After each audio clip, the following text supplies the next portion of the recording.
has been invaded by anonymous accounts that have seemed to try to ruin a portion of this season, which is every time the Kansas City Chiefs play a football game, they try to shape a narrative about what they do and don't want to have happen in football games. So in week 2, when the Chiefs won a game because of a fairly called pass interference, they shaped the narrative of, oh, it's the right call, but you don't make it in that time.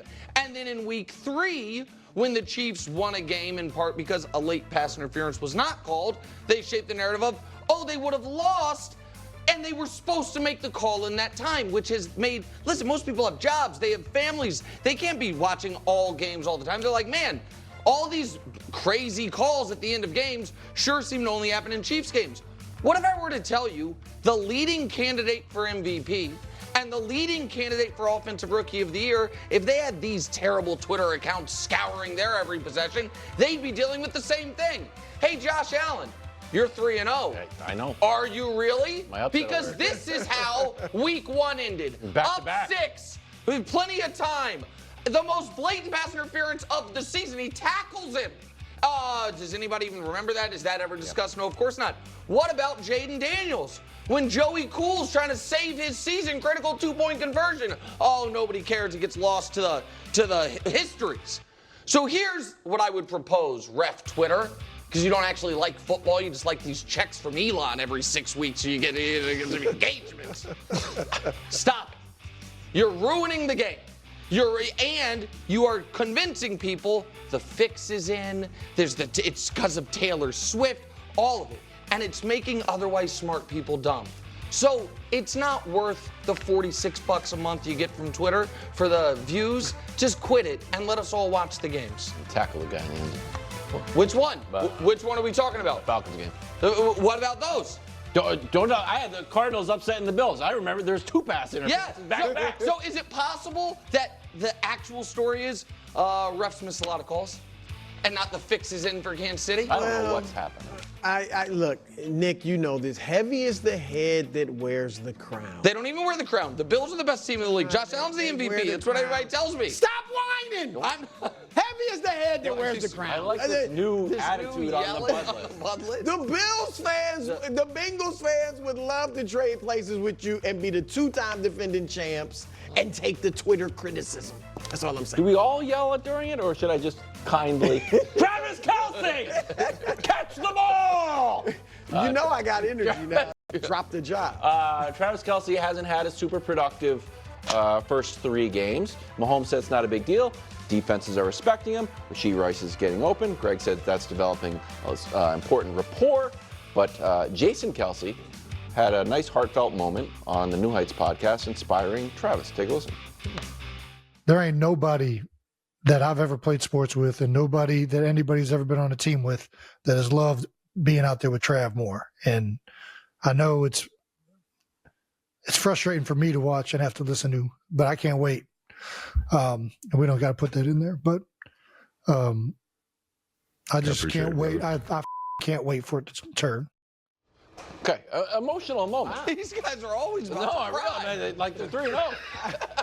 Don't laugh at him. It's a nice moment. I'm not laughing at him. I find it endearing. It is very I didn't endearing. expect it to get emotional. Yeah. It talked about his production. Again, as I talked about podcast needing editors, when the host of the show says take that out,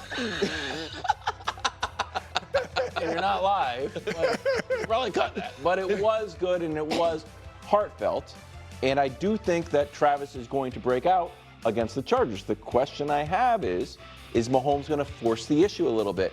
First half of the game, when Collinsworth, I'm sure the Chiefs are not listening to the broadcast, but when Collinsworth was saying, like, I'm surprised Travis is not, getting a lot of targets, and he's on the bench kind of sad. The first play of the second half, go to Travis right away. So can Mahomes just, the question I have is this, and Brew, you can take a shot at it.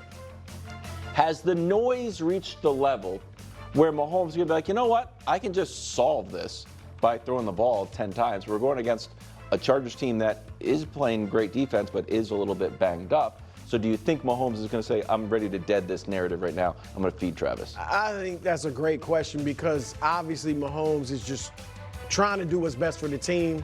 to win. So it's hard for me to see him forcing it, but he's also good enough where he could force it to Kelsey and just get this, let's dead this. That's right. And going. So Nick might have a better answer than me. Well, I just don't. I think, to be honest, I think that part of Travis's lack of production thus far this year has been because Patrick hasn't played up to his normal standards. I also think, and I'm not butting anything, so much of this, oh, look at his yards, look at his numbers, would not be a story if his 41-yard catch hadn't been waved off from an illegal hands to face by a lineman. That had nothing to do with the catch, nothing to do with anything. I know we can do that with a lot of things, but it's so glaring because he doesn't have a splash play. And people are like, is it because he's old? It's like, well, I saw him have a splash play. It just got wiped off. And they're double teaming him. I think Rashee Rice is awesome. I don't think he's the best receiver in football, but his numbers have been in line with that because. And so if they start shifting a little coverage towards him, then I think Travis. But how new is the double? I mean, they've obviously always put a lot of attention on Kelsey. They're going to give him the ball. They're going to get him the ball. How many catches? He's going to end this game with at least 6 catches. 6 for 74? We can call it 6 for 7. Okay. Brock Bowers had 6 for 58 week 1 against the Chargers. Coming up next. And? Brew, look. See, that's good. Thank you. I do feel like your head is a little low on your body. It's more realistic. I was posing. That's all that was. Greg.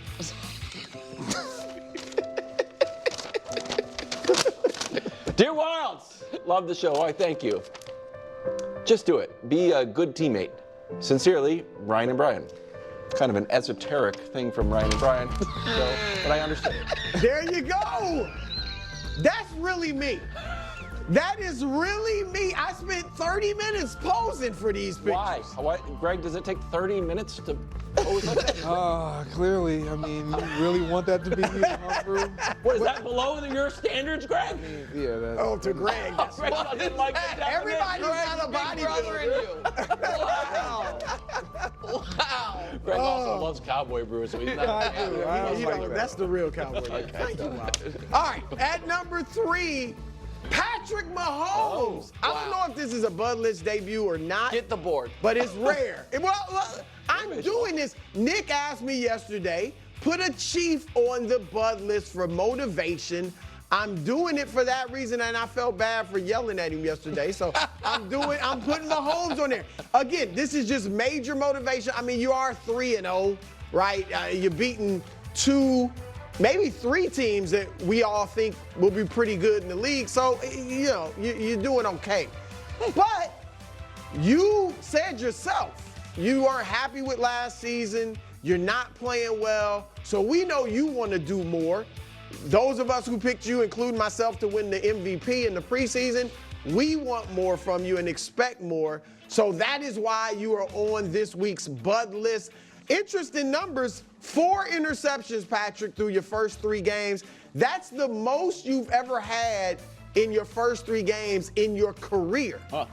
It's only 2 fewer. He's only had 6 in the first 3 games of his previous 6 years combined. So that's 18 games. You've only had, 6 interceptions. You got 4 in the first 3, and only 5 touchdowns. That's the fewest you've ever had in your first 3 games of a season. 7 was your previous fewest. So obviously you're not playing up to your standards. And so the Chargers are a nice test. They've only given up 11 points a game. They've been good against, the pass, good against the run, and they've only allowed 2 touchdowns in the entire season so far. So this is good for you. Patrick, look, I was the first one to call you Jordan-esque. Some say I was the first to call you the boat. There's a little argument about that. But some say I was the first to call you the boat. So I believe in you. Go out there and get it done. All right, at number 2, Caleb Williams. All right, now, look, you've been improving. It's like Caleb. Spider-Man meme. You definitely been improving. We obviously know you only threw for 93 yards your first game. Second game, looked good in the pocket. Looked a little more, good on schedule. You did have 2 interceptions, but still, there was improvement. The third week, same thing. You threw your first touchdown. You actually had 2, threw for a bunch of yards. Did have 2 interceptions, but we see the improvement. It is unfortunate, Caleb, that People expect